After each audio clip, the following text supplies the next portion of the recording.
Joe Biden's first full day in office. According to the official White House schedule, the president will meet with his administration's COVID-19 team and get an intelligence briefing. Meantime, Congress continues to debate more of his cabinet picks. Washington correspondent Jesse Turner joins us live with the latest. Good morning, Jesse. President Biden expected to announce his national strategy to fight the coronavirus. So what will be in it?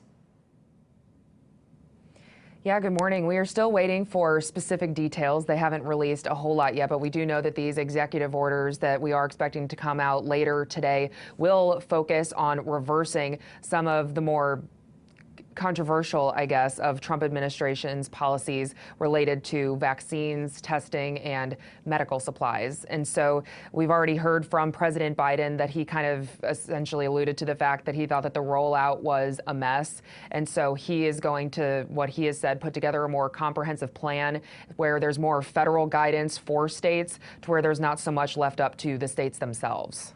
Yeah, it seems like certainly coronavirus is his #1 priority, something his press secretary echoed on day one. Meanwhile, if we take a look at Vice President Harris, handed the reins over to Senate Majority Leader Chuck Schumer. So what is the Senate expected to be tackling first? Really one of the first things that the Senate has to figure out how to deal with, aside from potentially confirming President Biden's cabinet nominees, is the impeachment trial. That is still looming over Congress right now. The House has yet to officially send the article of impeachment over to the Senate. But right now, there's still kind of a lot of back and forth on exactly how this is all going to work. President Biden, before he was sworn in, was saying that he hopes that this happens how it did the last time, where the Senate can focus on other business of the day, including confirming his nominees one part of the day, and then the impeachment trial can be the other part. And so they're hoping that this doesn't really throw off the work, but of course it still is very intensive. If we remember from last time, the trial should be a little shorter than that, but still a lot of work to be done on that front. Okay, so yeah, only Avril Haines has been confirmed to the president's cabinet so far.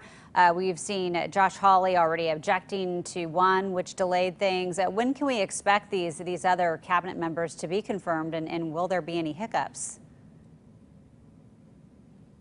Yeah, that still remains to be seen, but I know that from Psaki's press briefing yesterday as well, that she's really hoping that the national security team at least can be completely confirmed by the end of this week. They were hoping for that to happen so they could get to work day one.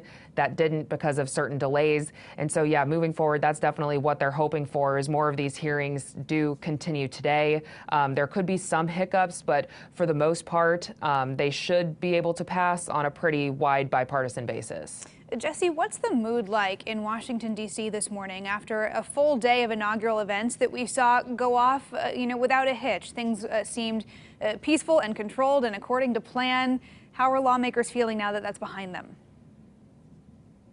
Yeah, you're exactly right. That's how really all members of Congress felt yesterday. There was the, very kumbaya aspect of it yesterday, which is what an inauguration day brings really every 4 years between Democrats and Republicans. And so a lot of them were saying, even Republicans, that President Biden's inaugural address was really what the country needed. But now, after Inauguration Day, today, official day one in the Oval, day one in the White House. Now the real work begins, and Republicans are going to hold President Biden accountable and challenge a lot of what he has already put out there. Okay, Washington correspondent Jesse Turner, thanks for joining us. Well, today will be a busy day in Salem as well.